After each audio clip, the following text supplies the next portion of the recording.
کہ ہنسنے سے بھی نماز ٹوٹ جایا کرتی ہے، لیکن ہنسنے کی 3 صورتیں ہوتی ہیں، جن میں عربی میں تو اس کے لیے 3 الگ الگ نام ہیں، ہمارے یہاں بھی کبھی کبھی کہہ دیتے ہیں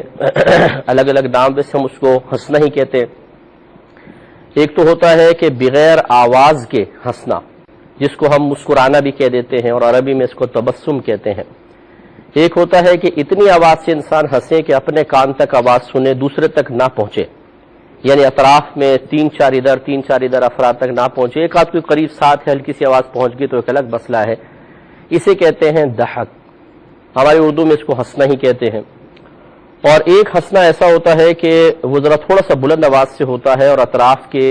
3-4 آدمی ادھر کے 3-4 آدمی ادھر کے بھی بآسانی اس آواز کو سن لیں، تو شرعی اصطلاح میں اس کو قہقہہ کہا جاتا ہے، ہم اس کو ہنسنا ہی کہتے ہیں۔ ہمارے عرف میں قہقہہ ہوتا ہے وہ جیسے جنات فرضی قہقہے ان کے بنائے ہوئے ہو ہا ہا ہا ہا، تو ہم سمجھتے ہیں کہ اس طریقے سے کوئی بہت بلند آواز سے ہنسے گا تو اس کو قہقہہ کہتے ہیں، لیکن شریعت یا عرب لوگ اتنی آواز سے کہ آپ کی آواز اطراف کے 3-4 افراد تک دونوں طرف پہنچ جائے، اسے قہقہہ سے تعبیر کرتے ہیں، اور اس سے انسان کی نماز ٹوٹ جاتی ہے۔ ایسے اگر کوئی نماز جنازہ پڑھ رہا ہے تو نماز جنازہ بھی فاسد ہو جائے گی۔ اس لیے ہمارے وہ نوجوان جو بلوغت کے بعد خاص طور پر نماز جو پڑھ رہے ہوں، اور کبھی وہ اس طرح ہوا ہو کہ کوئی بے تکلف دوست ان کے ساتھ آ کے کھڑا ہو گیا ہو، تو اس میں ویسی ہنسی آ جاتی ہے آدمی کو بے تکلف دوست کی وجہ سے۔ بعض اوقات تو کوہنیاں مارتے ہیں نماز پڑھتے ہوئے، دھکے دیتے ہیں،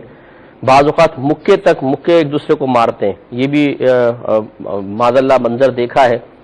تو یہ بہت بری بات ہے۔ بہرحال اگر کوئی آواز سے ہنسا تو اس کی نماز ٹوٹ جائے گی۔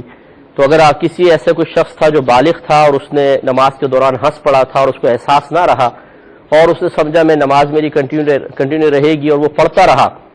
تو یقینی سی بات ہے کہ اس کی وہ نماز نہیں ہوئی۔ اللہ تبارک و تعالیٰ کی بارگاہ میں توبہ بھی کریں اور ان نمازوں کی قضا کرنی ہوگی۔